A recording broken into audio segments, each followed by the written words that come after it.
Assalamualaikum warahmatullahi wabarakatuh. Waalaikumsalam warahmatullahi wabarakatuh. Baik, sebagaimana kita ketahui bahwa yang namanya organisasi itu merupakan suatu sistem sosial.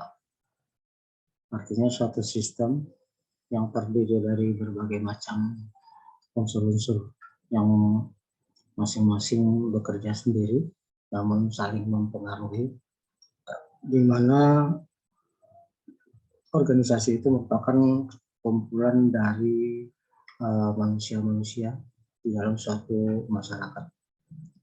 Jadi dengan demikian yang namanya organisasi adalah integrasi antara berbagai macam kepentingan yang ada pada diri masing-masing anggota, juga merupakan integrasi dari berbagai macam watak, karena kita ketahui bahwa manusia dalam satu organisasi pastinya memiliki watak yang pastinya masing-masing saling berbeda satu dengan yang lainnya.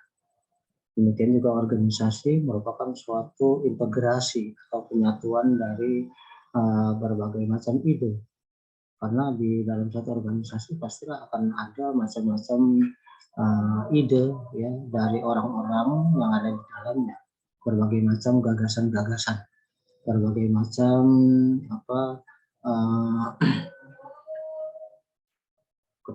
kepentingan. Kemudian juga merupakan suatu integrasi dari berbagai macam kultur ya, kultur yang dibawa oleh masing-masing organisasi. Dan kita ketahui bahwa kultur itu merupakan suatu rangkaian nilai yang dianggap nilai yang paling luhur, sehingga oleh suatu masyarakat nilai-nilai kultur atau nilai budaya itu senantiasa akan dijalankan, akan senantiasa dilestarikan, akan senantiasa dipertahankan. Seandainya ada orang-orang yang berusaha untuk mengecilkan ataupun mengganggu nilai-nilai yang ada di dalam suatu masyarakat. Yang sudah pasti bahwa organisasi itu senantiasa akan berorientasi pada tujuan yang sama. Jadi meskipun orang-orangnya itu memiliki berbagai macam perbedaan dari segala macam sudut, pastinya mereka akan memiliki tujuan yang sama ya, yaitu tujuan yang sudah ditetapkan oleh organisasi. Baik, kita jeda sebentar aja.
Oke, kita teruskan. Jadi dengan demikian, kalau pada kesempatan kali ini kita akan membahas masalah struktur organisasi, berarti kita akan membahas masalah proses identifikasi dari berbagai macam aktivitas yang ada di dalam suatu organisasi di dalam rangka mencapai tujuan yang sudah ditetapkan. Dan kemudian berarti struktur organisasi itu adalah suatu pembentukan bidang-bidang kerja, pengelompokan bidang-bidang kerja, di mana nanti pada masing-masing bidang tersebut, pada masing-masing kelompok tersebut akan didefinisikan ya apa yang menjadi tugas dan fungsi pokoknya, kemudian apa yang akan harus dijalankan. Kemudian juga di dalam struktur organisasi itu akan terlihat adanya pendelegasian wewenang dan tanggung jawab. Ya. Karena kita tahu bahwa sebenarnya di dalam satu organisasi yang paling bertanggung jawab penuh terhadap aktivitas dari suatu organisasi dalam rangka menetapkan tujuan yang ingin dicapai tentunya adalah pimpinan puncaknya. Pimpinan puncaknya itu yang nanti selanjutnya akan mendelegasikan wewenang-wewenang yang dia miliki kepada jajaran di bawahnya. Karena tidak mungkinlah seorang pemimpin itu akan sanggup secara paripurna dia melaksanakan suatu aktivitas secara paripurna, secara keseluruhan, ya, sehingga dia harus dibantu oleh para jajaran di bawahnya yang nantinya akan tersusun di dalam suatu struktur organisasi. Di dalam pendelegasian itu juga berarti tanggung jawab untuk pelaksanaan dari suatu tugas pokok, tugas-tugas tertentu akan didelegasikan dari pimpinan kepada bawahannya. Ya misalnya katakanlah kita ambil contoh yang paling gampang ya, contoh organisasi yang besar seperti suatu kementerian. Nah, saya ambil contoh misalnya Kementerian Perdagangan tempat saya bekerja.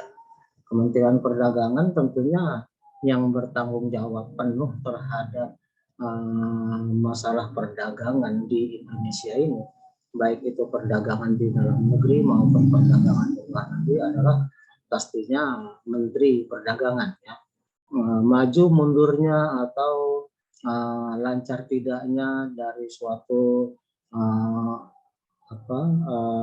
pelaksanaan tugas dari Kementerian Perdagangan itu pastinya akan menjadi tanggung jawab dari Menteri Perdagangan. Tetapi kita tahu bahwa seorang Menteri Perdagangan tentu tidak mungkin melaksanakan tugas membangun masalah perdagangan di seluruh Indonesia tanpa ada jajaran di bawahnya yang akan membantu. Karena itulah maka seorang menteri akan dibantu oleh seorang sekretaris jenderal, sekretaris umum yang akan menangani masalah-masalah seperti masalah kepegawaian, masalah keuangan, masalah hukum, terus kemudian masalah organisasi, kemudian masalah pembinaan kemampuan SDM dan sebagainya. Itu sebenarnya kan tanggung jawab menteri. Tapi kan tidak mungkin menteri melaksanakan itu secara penuh, begitu banyak tugasnya. Maka khusus untuk tugas-tugas yang seperti tadi saya sebutkan, itu diserahkan kepada seorang sekretaris jenderal. Ya. Kemudian seorang sekretaris jenderal juga kan kalau kita lihat tugasnya tadi juga begitu banyak ya. Maka dia juga tidak mungkin melaksanakan itu secara sempurna, maka dia perlu dibawahi oleh oleh para kepala biro, ya, para kepala biro yang nanti akan secara khusus menangani bidang-bidang tertentu. Misalnya bidang kepegawaian, dia akan dibantu oleh kepala biro kepegawaian. Di bidang keuangan, dia akan dibantu oleh kepala biro keuangan. Di bidang hubungan kemasyarakatan, dia akan dibantu oleh biro hubungan masyarakat, kepala biro humas. Kemudian nanti di dalam bidang organisasi dia akan dibantu oleh kepala biro organisasi dan seterusnya. Dan di bawahnya lagi kepala biro juga memiliki tugas dan tanggung jawab yang cukup luas dengan ribuan orang pegawai.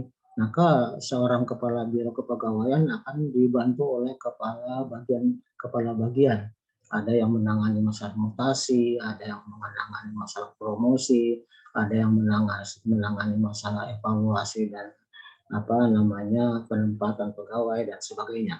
Sampai kepada akhirnya tugas tersebut terbagi habis ke bawah. Nah, itu baru di bidang sekretariat jenderal. Nah, nanti untuk masalah perdagangan luar negeri, seorang menteri perdagangan akan dibantu oleh Direktur Jenderal Perdagangan Dalam Negeri kalau untuk masalah dalam negeri. Di mana nanti untuk masalah dalam negeri juga kan banyak sekali ya. Ada masalah pembinaan UKM, ada masalah bina usaha, ada masalah perlindungan konsumen dan sebagainya. Itu nanti akan diteruskan naik ke bawah. Demikian juga dengan masalah perdagangan luar negeri, masalah pengawasan dan sebagainya. Jadi seorang menteri tidak mungkin bisa menjalankan keseluruhan tugas-tugas tersebut secara sempurna kalau dia tidak dibantu oleh para pendukungnya, tidak dibantu oleh para pejabat-pejabat yang ada di bawahnya. Jadi dengan demikian suatu struktur itu nanti akan melakukan identifikasi, melakukan pembentukan unit-unit kerja, melakukan pengelompokan kerja, di mana di dalamnya dalam kelompok-kelompok tersebut akan ada pendefinisian apa yang menjadi tugas pokok dan fungsinya masing-masing, dan di dalamnya juga akan terjadi pendelegasian wewenang dan tanggung jawab dari menteri kepada sekjen, dari sekjen kepada kepala biro, dari kepala biro kepada kepala bagian kepada kepala sub bagian dan seterusnya sampai ke bawah. Gitu. Nah, di sana juga lah di dalam suatu struktur organisasi pastinya akan ditetapkan hubungan-hubungan.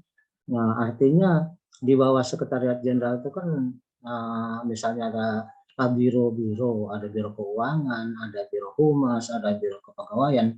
Nah, di dalam struktur itulah akan ditetapkan hubungan antara satu biro dengan biro yang lain. Maka di sinilah kita akan lihat suatu sistem di mana masing-masing unit tersebut bekerja sendiri-sendiri. Ya, bekerja sendiri-sendiri di bidangnya masing-masing. Ada pendelegasian tugas di sana, ada kewenangan, tanggung jawab, di mana masing-masing harus mencapai tujuan-tujuan yang ditetapkan oleh pimpinan puncak dalam rangka mencapai tujuan keseluruhan tugas pokok dari kementerian.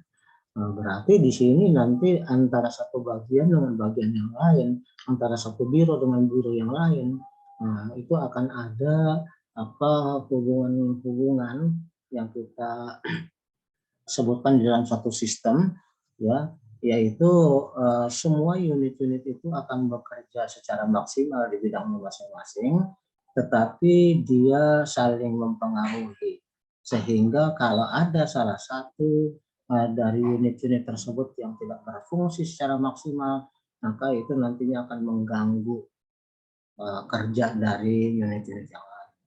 Katakanlah misalnya biro kepegawaian ngurusin kepegawaian, ya, tetapi kalau misalnya dia tidak berhubungan dengan biro keuangan, kepegawaian siapa yang ngurusin gajinya? Nggak ada yang ngurusin gajinya. Jadi kerja pegawai capek-capek, nggak ada ngurusin keuangan, nggak ada ngurusin gajinya, siapa yang mau kerja?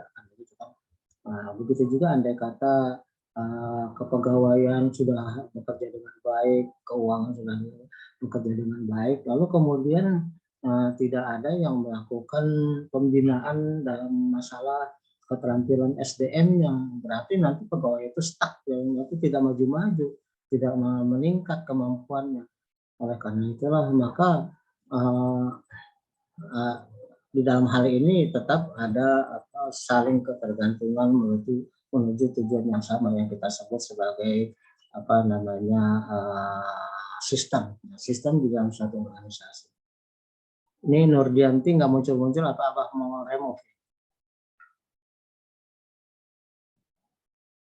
Saya tunggu ya, kalau kamu nggak muncul saya remove beneran. Oke. Selanjutnya berarti sekali lagi bahwa struktur organisasi adalah suatu pembagian tugas yang nantinya akan digambarkan dalam suatu bagan dari sekelompok manusia yang masing-masing semuanya melakukan proses bekerja sama dalam rangka mencapai tujuan yang sudah ditetapkan oleh organisasi tersebut. Jadi dengan demikian semuanya bekerja sama dalam rangka mencapai tujuan yang sudah ditetapkan. Oke, struktur berarti merupakan suatu pembagian tugas dari organisasi.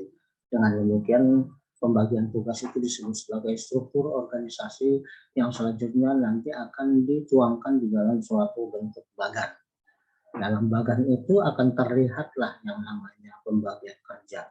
Dari paling atas gambarnya itu menteri, ya, kemudian didamping di bawahnya ada wakil menteri, di bawahnya itu ada sekretaris jenderal, nanti di bawahnya lagi ada para direktur jenderal, ya, kemudian di bawahnya lagi kepala bagian dan seterusnya sampai ke bawah. Ya. Jadi struktur organisasi yang tergambarkan di dalam suatu bagan itu merupakan rangkaian dari pembagian kerja. Ya. Di mana di dalam pembagian kerja dengan garis-garis yang menghubungkan satu sama lain itu akan terlihat yang namanya rantai perintah. Rantai perintah berarti dari atas akan memerintahkan ke bawahnya memerintahkan ke bawahnya lagi dan seterusnya. Begitu juga kalau dia ke samping, ya, kalau dia garisnya ke samping berarti antara satu unit dengan unit yang lain itu saling berhubungan, saling bekerja sama. Jadi di situ nanti akan terlihat rantai perintah. Kemudian juga akan terjadi lagi yang namanya atau di dalam organisasi itu akan terlihat, ya, tipe-tipe ataupun segmen dari pekerjaan atau tugas fungsi masing-masing. Biasanya kan di dalam suatu organisasi mulai dari menteri, kemudian ada sekjen, nanti sekretariat jenderal itu akan terbagi menjadi kepala biro kepegawaian, kepala biro keuangan, kepala biro humas, kepala biro pengembangan SDM, dan selanjutnya itu berarti akan terlihat, ya, akan terlihat apa yang menjadi tugas pokok masing-masing sesuai dengan penamaannya. Ya.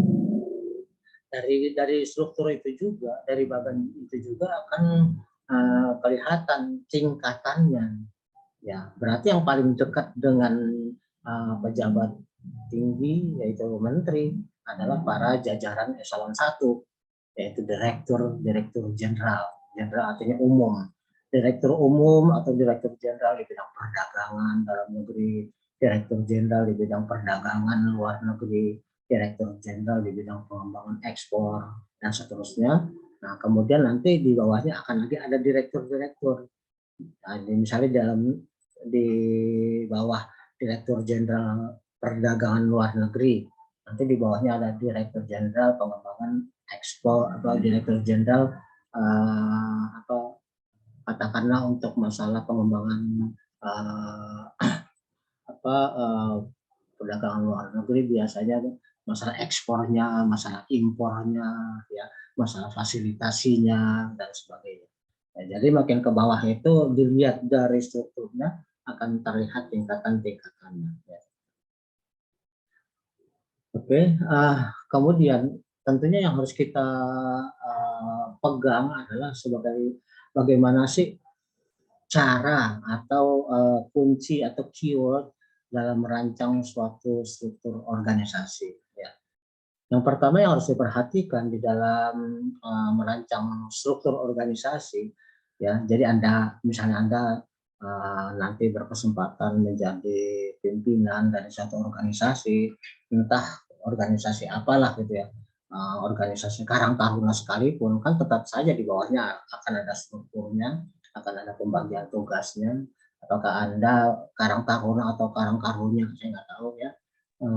Atau mungkin juga nanti seperti jadi ketua PKK, ya, sekurahan kan bisa aja, ya. Atau jadi apalah, ya, atau ikatan wanita rumpi bisa aja, terserah. Tetap aja di bawahnya ada strukturnya, ya. Jadi yang pertama di dalam suatu penyusunan struktur organisasi adalah ada pembagian kerja, ya. Jadi para orang-orang yang memiliki kewenangan menjadi pemimpin organisasi itu harus terlebih dahulu membagi seluruh tugas organisasi. Ya, apa nih tugasnya PKK di dalam suatu kelurahan? Kan? Apa nih tugasnya Karang Taruna di dalam suatu kelurahan? Ya, gitu ya. Nanti tugas-tugas tersebut akan merupakan pekerjaan-pekerjaan khusus yang tersusun dari aktivitas-aktivitas khusus ya.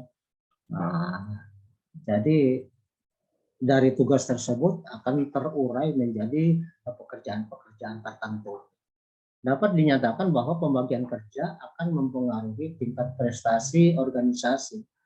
Nah, artinya seberapa jauh tugas-tugas tersebut terlaksana dengan baik atau tidak tentunya akan memberi pengaruh kepada kinerja organisasi sebagai satu sistem. Kan saya katakan bahwa secantik apapun Anda sudah berdandan, tapi kalau ada bagian dari tubuh Anda yang tidak normal, itu pasti akan terpengaruh. Ya kan udah cantik-cantik dandan kemudian sakit gigi, otomatis cantiknya percuma karena pasti Anda jadi cemberut terus ya. Jadi uring-uringan terus karena gara-gara sakit gigi. Walaupun sakit giginya itu mungkin lebih kecil dari lubang jarum kecilnya, tapi itu udah mempengaruhi. Jadi organisasi juga begitu. Andai kata pembagian kerjanya itu kemudian tidak maksimal, nanti pelaksanaannya itu akan secara keseluruhan mempengaruhi prestasi organisasi ya. Jadi oleh karena itulah maka suatu pembagian kerja itu karena dia mempengaruhi tingkat prestasi organisasi, maka otomatis dia harus meminimisasi,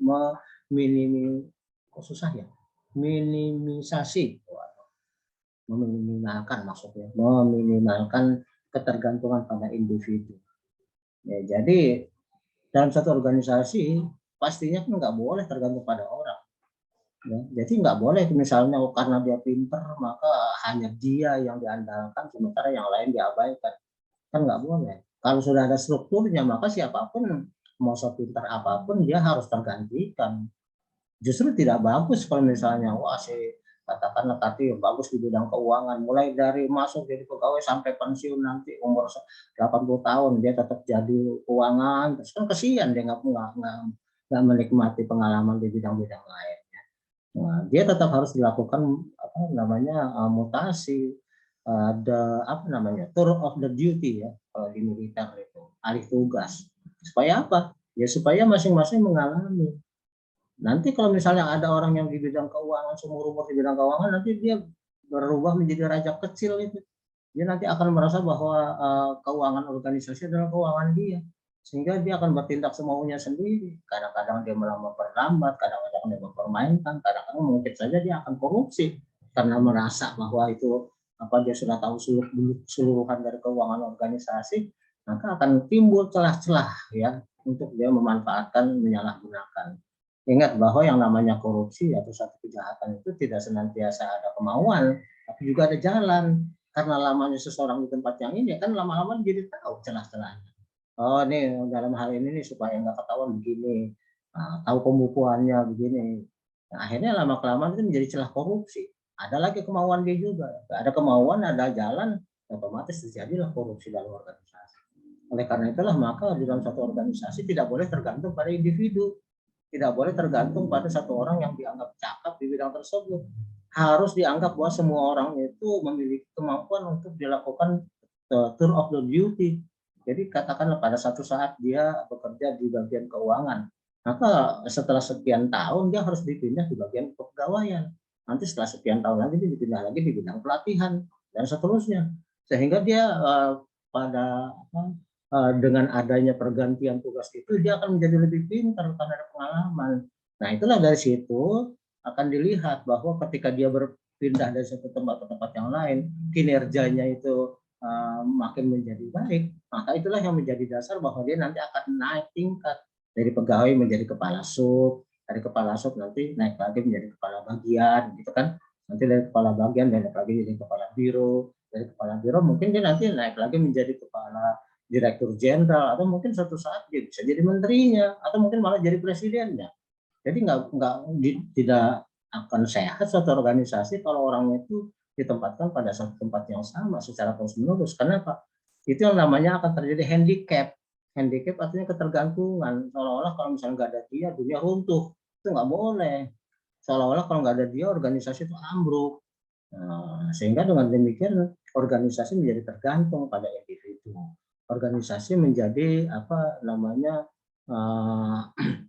tidak berkembang karena orang yang sudah lama di tempat tertentu tentunya dia tidak memiliki lagi kemauan untuk berpikir tentang pengembangan organisasi di bidang-bidang yang lain. Jadi yang pertama tadi harus ada pembagian kerja yang jelas, yang di mana pembagian kerja itu disebutkan, didefinisikan dengan tegas bahwa di bidang ini tugasnya adalah ini, gitu. Nah, dan dilakukan juga pembagian kerja. Selanjutnya orang-orang juga senantiasa dilakukan ruling. Ya. Oke, yang kedua harus dilakukan departementalisasi. Ya. Departementalisasi menentukan bagaimana karyawan dan kegiatan mereka dikelompokkan bersama. Ya, tadi yang saya katakan bahwa ada pengelompokan kerja itu, departementalisasi itu yang saya sebutkan, khusus di bidang kepegawaian, ya, khusus di bidang mutasi, khusus di bidang keuangan, khusus di bidang diklat dan sebagainya. Jadi setelah seseorang itu melakukan pembagian kerja sebagai pemimpin, dia harus melakukan departementalisasi. Ya. Jadi menentukan bagaimana karyawan dan kegiatan mereka dikelompokkan secara bersama. Hal ini merupakan sebuah struktur organisasi dengan kontrol secara luas, ya. Kemudian juga ditentukan bagaimana tingkat dari kewenangan mereka, sehingga di mana mereka boleh melakukan desentralisasi dan di mana mereka harus sentralisasi. Ya, kita ambil struktur negara. Pada zaman Orde Baru itu semua provinsi itu terpusat. Ya, semua provinsi itu terpusat di tangan presiden, dalam arti tangan pemerintah pusat. Ya, semuanya organisasi-organisasi itu ada instansi vertikal sampai ke bawah. Ya. Sementara para gubernur itu merupakan bawahan dari presiden yang diangkat dan diberhentikan oleh presiden. Zaman Orde Baru semua begitu. Ya, jadi seorang gubernur itu tergantung dari presiden. Dia diangkat oleh presiden, kalau presidennya suka, kalau presidennya nggak suka, dia diganti. Ya, suka-sukanya presiden. Tetapi ketika reformasi terjadi penyusunan kembali formasi pemerintahan, maka semua gubernur itu tidak lagi diangkat dan diberhentikan oleh presiden, tetapi dilakukan pemilihan melalui pilkada. Ya, kan gubernur itu kemudian dilakukan pilkada sehingga nanti yang terpilih, yang menang itu akan dilantik oleh presiden sebagai kepala daerah, ya, sebagai gubernur. Tetapi yang memilih siapanya itu bukan yang di presiden, tapi rakyat setempat. Pilkada Jawa Tengah, Jawa Timur, ya, pilkada DKI dan sebagainya. Itu semuanya pimpinan-pimpinannya adalah tergantung kepada rakyat setempat. Nah, itu yang namanya proses desentralisasi. Jadi upaya untuk menghilangkan pemusatan, sentralisasi. Demikian juga dengan kewenangan-kewenangan yang ada di dalamnya.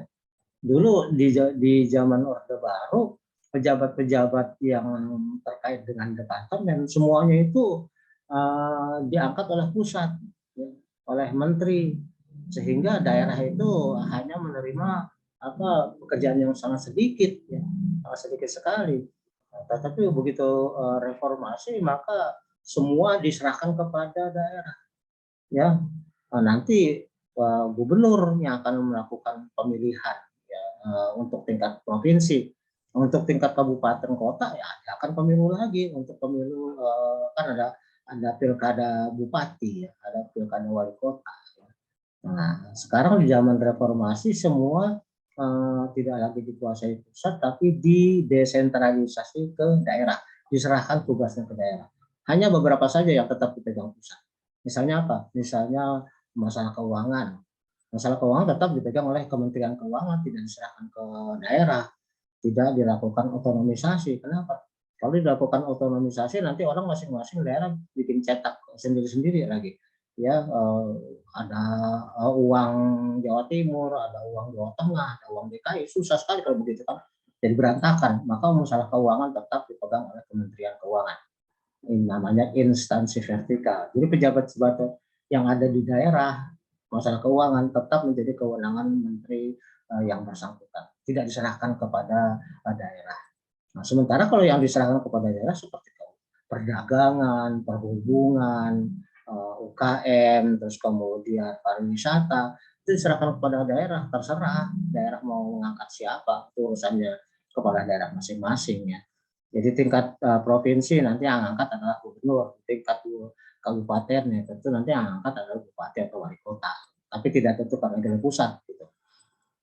Kemudian juga dengan demikian kita lihat kewenangannya juga menjadi bagi daerah ya setelah dilakukan otonomi, setelah dilakukan desentralisasi, dia akan menjadi lebih leluasa mengatur daerahnya karena tidak banyak kewenangan-kewenangan yang selanjutnya diatur oleh mereka sendiri. Yang tetap dipegang oleh pusat itu hanya beberapa saja. Misalnya tadi disebutkan keuangan, terus kemudian masalah agama juga terlalu dipegang pusat. Kenapa? Ya nanti jadi terlalu banyak agama, nanti antara satu dengan yang lain, apalagi Indonesia gampang sekali terjadi percikan antara agama. Nah itu tetap menjadi kewenangan dari pemerintah pusat. Demikian juga kementerian selain keuangan dan masalah pertahanan. Ada nggak yang tahu? Masalah apa yang tetap dipegang oleh pusat? Barangkali Anda juga sudah punya pengetahuan. Apa, Kartik? Kalau kesehatan sudah di daerah ya, tidak lagi dipegang oleh pusat. Apalagi yang dipegang oleh yang tetap dipegang oleh pusat. Selain keuangan, selain agama, pertahanan. Hukum dan HAM masuk pertahanan nggak sih, Bang? Hukum dan HAM itu masih dipegang pusat, tidak diserahkan. Jadi Anda tidak akan menemukan dinas hukum dan HAM, tidak, karena hukum harus seragam. Hukum harus bersifat nasional. Jadi tidak bisa nanti daerah bikin hukumnya sendiri-sendiri. Ya, kalau daerah bikin perda di daerahnya masing-masing atau pergub atau perbub itu tetap harus dikoordinasi dengan Kementerian Hukum dan HAM. Untuk cabangnya itu disebut instansi vertikal yang kita kenal dengan nama kantor wilayah. Ya, jadi bukan dinas, kantor wilayah. Jadi ada kantor wilayah Kementerian Keuangan, kantor wilayah Kementerian Keuangan, kantor wilayah Kementerian Pertahanan, kantor wilayah masalah hukum, ya, hukum dan HAM itu masih dipegang oleh pusat. Nama kantornya adalah kantor wilayah.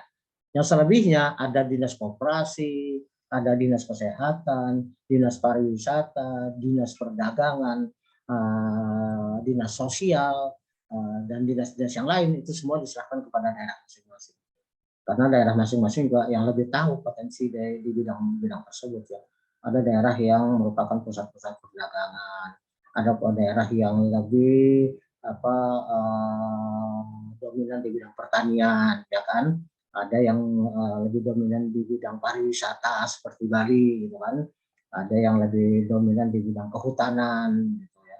Jadi semuanya itu diserahkan kepada daerah masing-masing yang dianggap lebih tahu wilayahnya masing-masing. Pejabatnya diangkat oleh pimpinan masing-masing. Di tingkat provinsinya diangkat oleh gubernur, di tingkat bupatinya diangkat oleh bupati, di tingkat wilayah kota diangkat oleh wali kota. Begitu. Jadi harus ada departementalisasi ya dalam suatu organisasi. Kemudian yang ketiga itu juga di dalam suatu organisasi dengan adanya struktur itu harus ditetapkan rantai komando. Nah, rantai komando ini terkait dengan apa yang saya sampaikan tadi. Ya, kalau misalnya di dalam suatu kantor wilayah karena ada instansi vertikal, maka tetap saja yang namanya rantai komandonya adalah kepada menteri, bukan kepada gubernur, bukan kepada bupati.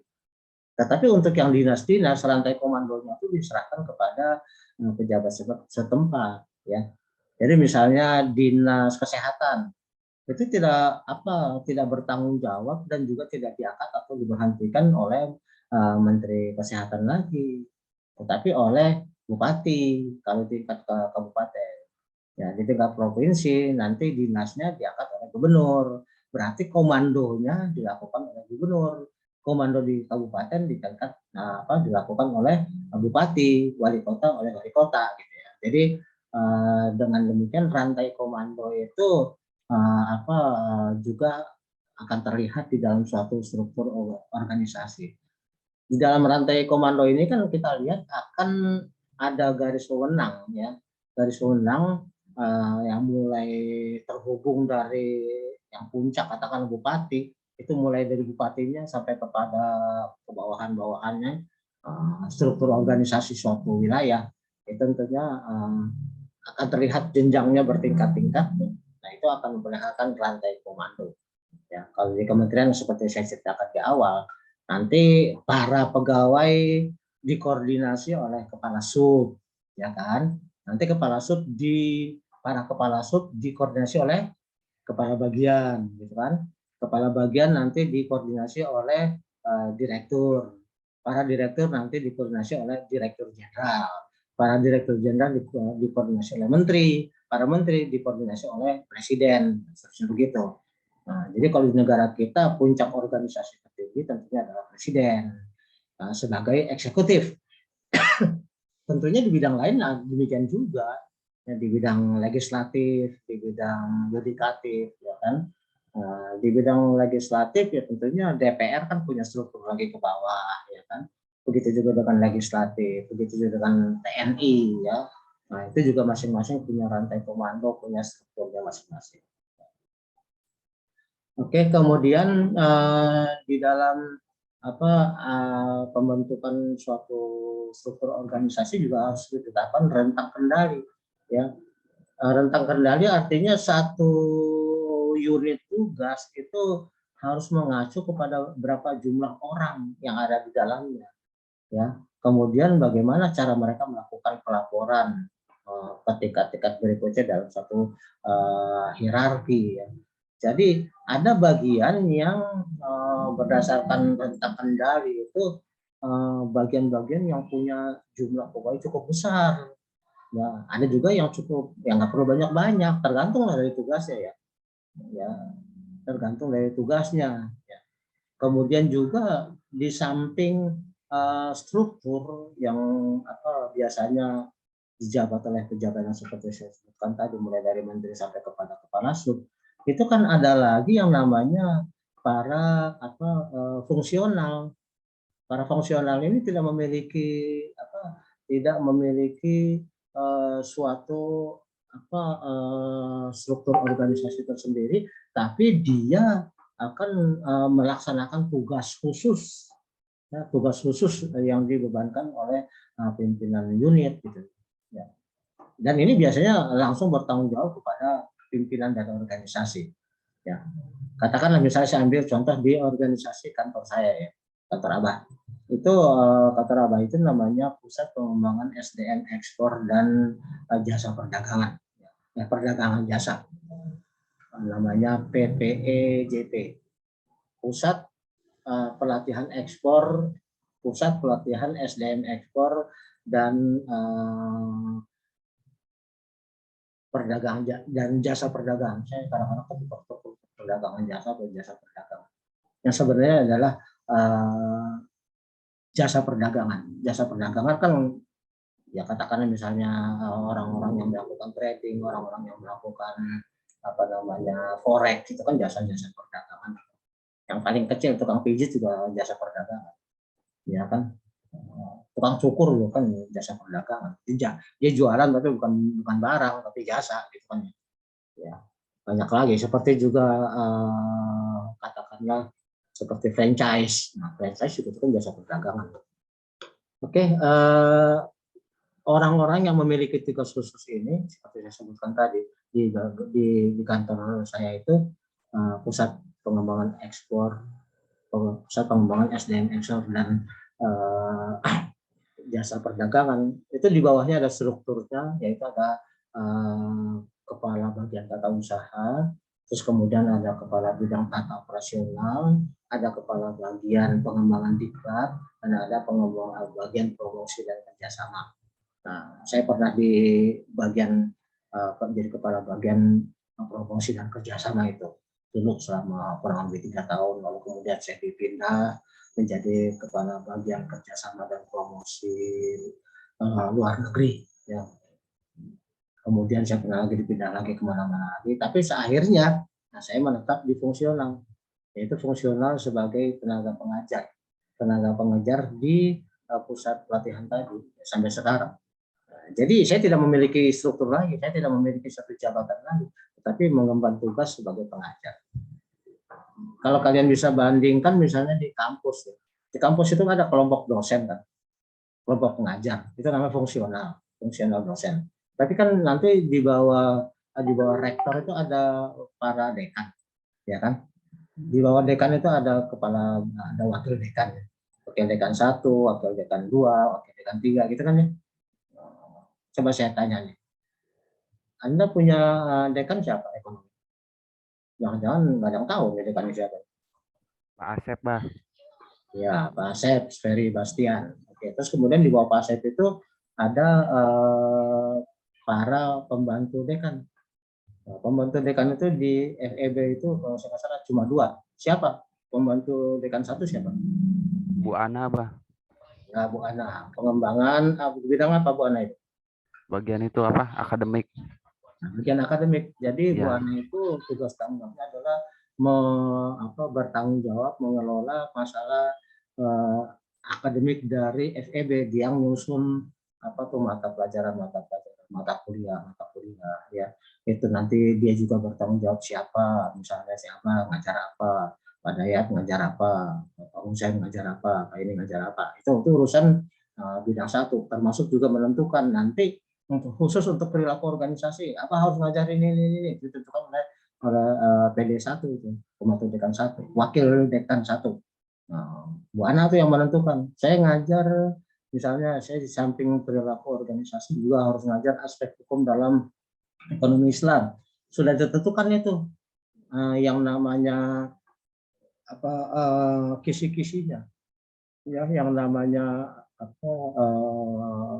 pokoknya isi dari mata pelajaran apa saja yang harus diberikan sudah ditentukan oleh Wadek 1. Nah, sementara Wadek 2 siapa? Mas Ruri, Bah. Nah, Pak Mas Ruri itu di bidang apa? Di bidang keuangan, di bidang kemahasiswaan, di bidang kerjasama. Itu urusan Pak Mas Ruri. Nah, nanti di bidang 1 di Bu Ana itu akan ada lagi bawahannya. Siapa di bawah Bu Ana itu?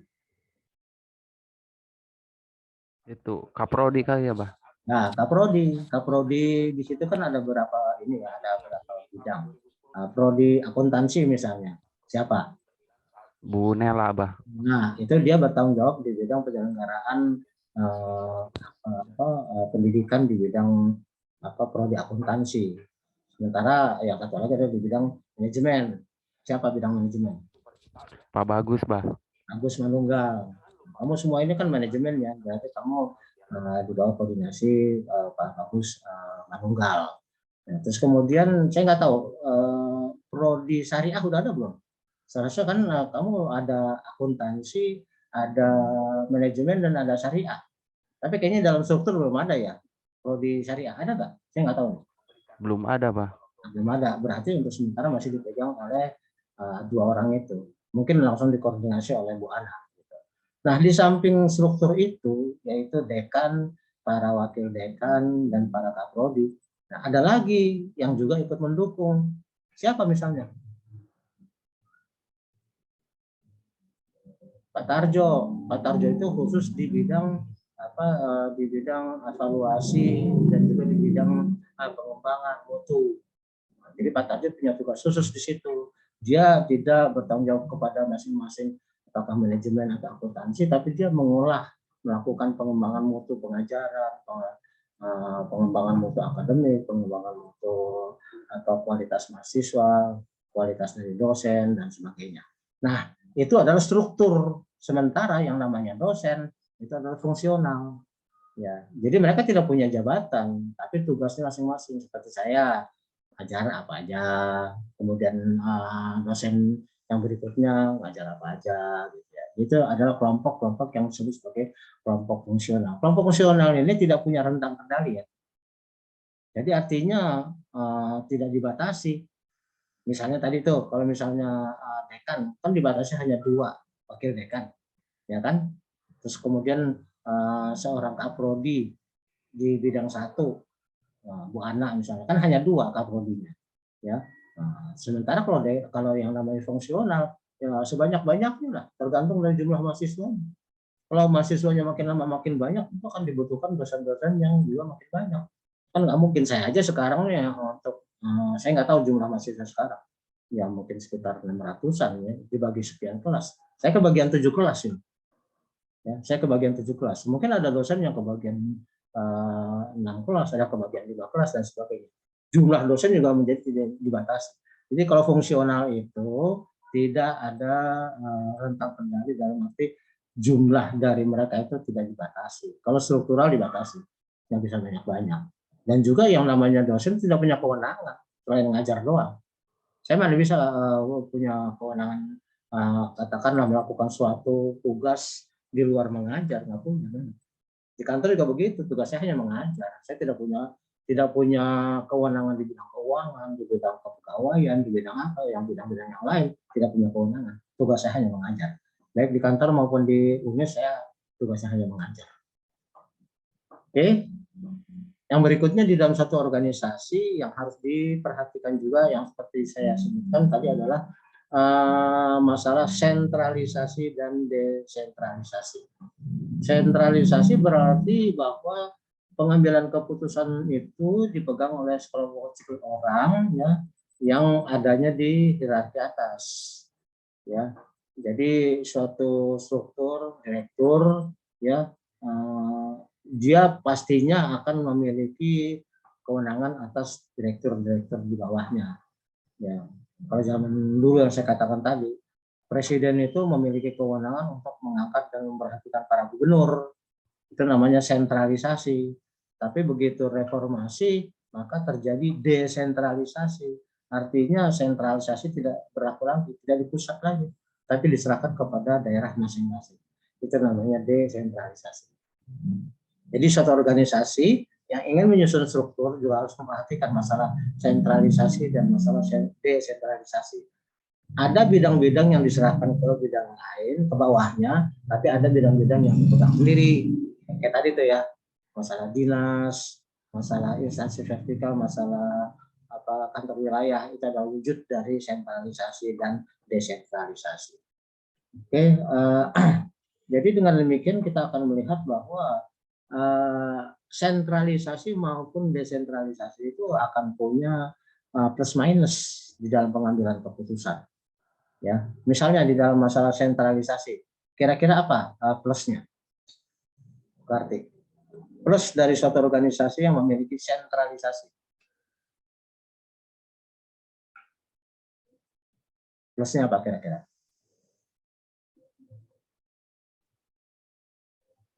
Plusnya itu peraturan hanya datang dari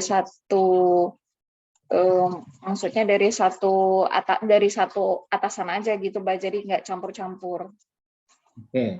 Jadi sentralisasi itu memang seperti itu, semuanya terpusat. Ya, itu positifnya.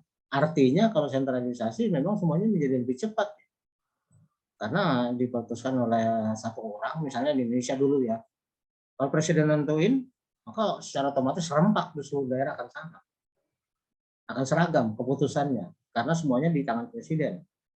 Tetapi tentu sentralisasi juga memiliki kelemahan. Sehingga diperlukan desentralisasi. Apa kira-kira Bulan Maharani? Jeleknya suatu sentralisasi apa?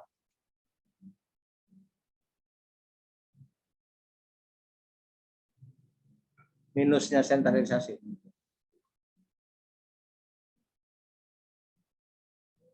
Ayo Bulan. Masa saya harus nunggu berbulan-bulan nih jawabannya? Kelamaan dong. Apa Rianti?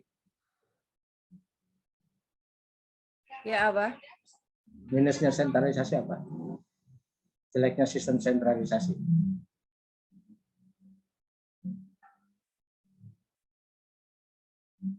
Ayo.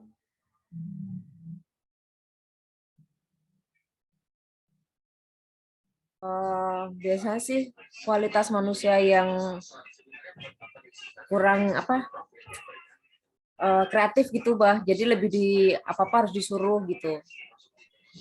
Ya, bisa. Sentralisasi itu karena semuanya terpusat, maka kemungkinan ada jeleknya nanti pusat juga bisa menentukan seseorang jadi pejabat itu berdasarkan suka-sukanya dia ya.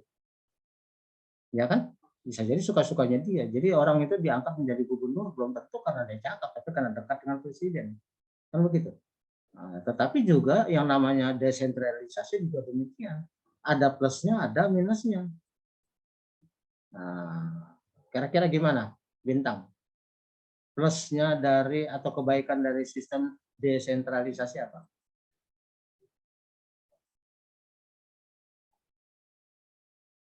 Bagaimana, Pak? Desentralisasi itu artinya kan penugasan kewenangan dari pusat kepada daerah-daerah. Dalam arti tidak semuanya dikuasai oleh pusat, tetapi diserahkan ke daerah. Plusnya apa?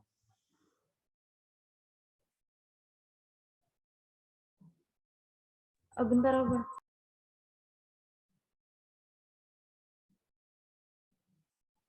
Ayo, kelamaan dong, jangan nunggu-nunggu.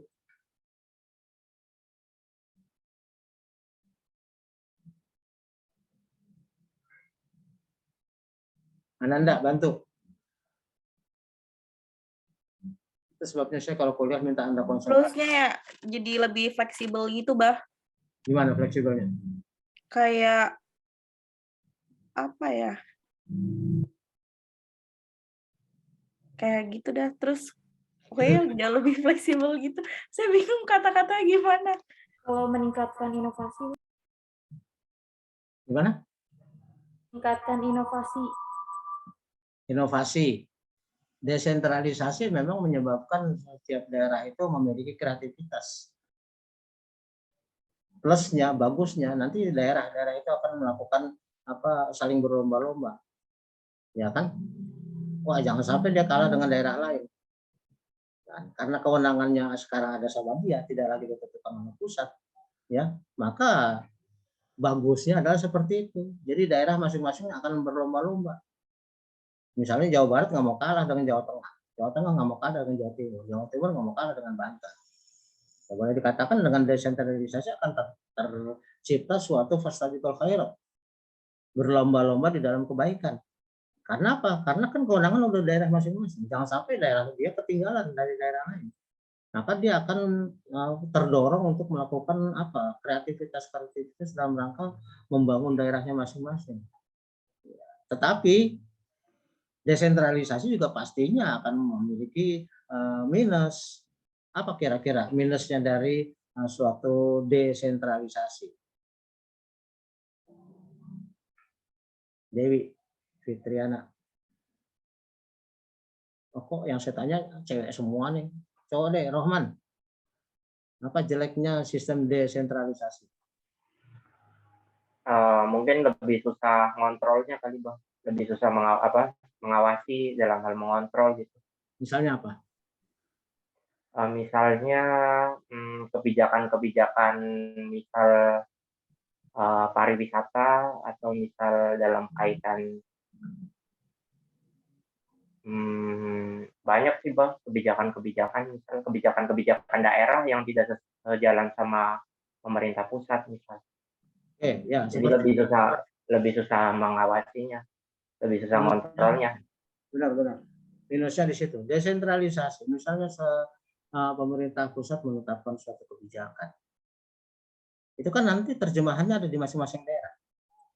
Ya kan? Pelaksanaannya di masing-masing daerah. Maka akan terjadi satu daerah dengan daerah yang lain itu ada yang bisa melaksanakannya sesuai dengan sumber dayanya masing-masing. Kan ada daerah yang kaya, ada daerah yang miskin. Kan nggak bisa diingkari.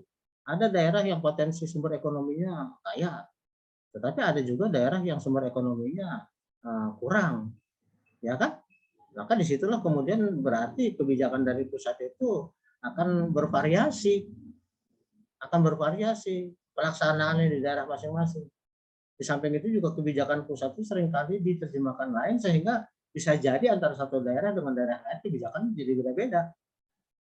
Nah ini akan menyulitkan, makanya seringkali menjadi keluhan pengusaha bahwa di satu daerah dengan daerah yang lain itu memiliki kebijakan yang berbeda sehingga menyulitkan bisnis mereka. Nah ini menjadi kelemahan dari desentralisasi. Nah, makanya kemudian memang harus harus diciptakan suatu sistem tertentu yang sebaik mungkin sehingga daerah-daerah itu melakukan fastabiqul khairatnya, tetapi juga kemungkinan dia akan bisa terpacu untuk melakukan pembangunan sesuai dengan kebijakan pusat, diterjemahkan ke daerah masing-masing, tapi jangan sampai antara satu daerah dengan daerah lain itu berbeda-beda. Ya, kan kita sudah sebutkan bahwa sistem organisasi negara juga sama sistem juga. Artinya kalau satu daerah mengalami suatu masalah, itu akan mempengaruhi daerah lain. Gitu ya. Sehingga sistem secara keseluruhan itu memang harus diperhatikan. Makanya nggak mudah jadi presiden. Jangan dipikirin enaknya aja. Mikirin ratusan juta orang dengan segala macam kepentingannya, dengan segala macam wataknya, itu nggak mudah. Jadi jangan bayangin presiden itu jadi seorang the number one citizen, warga negara nomor 1, RI 1. Jangan dilihat megahnya aja, tanggung jawabnya udah luar biasa ya. Memang banyak orang yang jadi presiden kemudian cuma pengen megahnya doang, kemudian nggak mikirin tanggung jawabnya banyak, tapi kan dia akan bertanggung jawab sama Allah juga ya. Kan nggak mungkin dia itu kemudian bisa seenaknya sendiri. Ya kan, bagaimana dengan gubernur yang kemudian korupsi seperti di Papua, ya, dana pembangunan itu kemudian dihambur-hamburkan bahkan untuk main judi, kan nggak karu-karuan itu seperti itu ya, sampai 500 miliar dipakai untuk main judi. Itu kan dia harus tanggung jawab itu. Di dunia mungkin dia selamat, paling jauh dia di penjara dia. Tapi kan nanti dia digebukin, begitu mati dia kata malaikat emang udah gue tungguin, begitu mati langsung dijambak sama malaikat. Jambak langsung lemparin ke neraka, setan lo kan gitu. Karena udah lama gue tunggu-tunggu, gue sebel banget. Ya, kenapa ya? Karena jadi pemimpin itu nggak mudah. Ya. Harus bertanggung jawab dunia akhirat. Ya, apalagi kalau kita nih yang beragama Islam, nggak bisa seenaknya sendiri jadi pemimpin. Ya kan? Orang kaya aja ditanya, mana kamu jadi orang miskin? Nggak ditanya. Mau ditanya apa? Kagak gablok apa? Ditanya jadi orang kaya ditanya dapat duit dari mana karti? Kalau kamu pakai untuk apa karti? Ditanya itu, makin banyak kekayaan makin rumit ininya, evaluasinya. Kalau jadi orang miskin kan nggak ditanya kartu, ya udahlah sana ditanya kagak punya apa-apa kan gitu. Jadi enakan mana jadi orang kaya jadi orang miskin, nah terserah lah. Ini kan jadi orang bego, nggak usah ditanya. Jadi orang pintar ditanya nanti, kamu tuh pinter, kepintaran kamu dipakai untuk apa? Minterin orang, apa untuk membuat orang jadi pinter? Minterin orang dengan membuat orang jadi pinter kan beda ya. Apa minterin orang, ngakalin orang? Ini jadi orang bego nggak ngerti apa, udahlah lempar aja ke surga. Wah enak. Ya nggak usah ditanya macam-macam. Oke, baik, saya kira demikian saja. Jadi kesimpulannya bahwa organisasi itu memiliki struktur, di mana di dalam struktur itulah nanti akan terjadi berbagai macam tugas.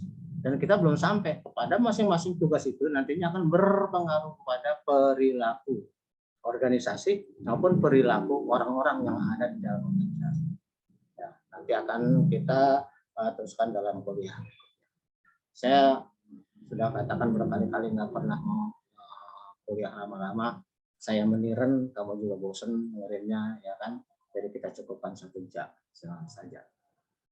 Oke, saya akhiri dulu yang ini, tapi jangan bubar dulu. Wabillahi taufiq wal hidayah. Assalamualaikum warahmatullahi wabarakatuh. Waalaikumsalam warahmatullahi Waalaikumsalam warahmatullahi wabarakatuh. wabarakatuh. Warahmatullahi wabarakatuh.